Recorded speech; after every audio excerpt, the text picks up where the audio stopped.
Clara, I just got handed over a new patient, Mr. Bernard Ellis. It's quite a complicated case. He's a 68-year-old with a history of COPD, but he's been admitted now due to a suspected silent myocardial infarction. Initially, they thought it was a COPD flare because of his breathlessness and fatigue, but the troponin levels told a different story. Silent my. That must have been a tough call. How stable is he now, Mihira? He's stable but very fatigued. He also has type 2 diabetes and mild dementia, which makes the picture even trickier. His sugars are erratic, and he forgets he's eaten. Plus, he's been showing signs of orthostatic hypotension, especially this morning during assisted mobilization. So Mihira, what's the priority in terms of his care right now? Well, the cardiology team wants close cardiac monitoring for arrhythmias, but Dr. Samuels stressed that fall risk should guide our immediate interventions. They're more concerned he might fall again, like he did last week at home, even before the cardiac episode was suspected. That seems to be their main concern for now.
Mihira, I want to take a moment to talk with you about the shingles vaccine so you feel fully informed and comfortable. It's completely natural to have questions, and I'm here to walk through this with you. The most important thing for us to focus on is the specific reasons someone should not get this vaccine, which are known as contraindications. It is crucial to understand that these contraindications are not related to common allergens, like a family history of nut or seafood allergies. The vaccine's restrictions are based on your own personal health history and current immune status, not the allergies of your family members. Now, let's talk about what you might experience after receiving the vaccine, as it's common to have some side effects. These are typically a sign that your body is building a protective response. Mihira, most people experience mild and temporary effects that clear up on their own within a few days. For instance, it is very common to have some redness, soreness, or swelling at the injection site where you receive the shot. You might also feel a bit under the weather with mild flu-like symptoms, such as a headache, fatigue, or a slight temperature. I want to reassure you that these reactions are normal and are a positive indication that your immune system is being activated. While it is important to be aware of all possibilities, it is also vital to know that severe reactions to this vaccine are exceptionally rare.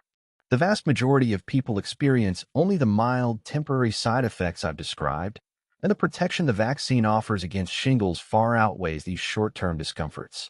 My main goal is for you to feel secure in the knowledge that we are taking every precaution for your well-being.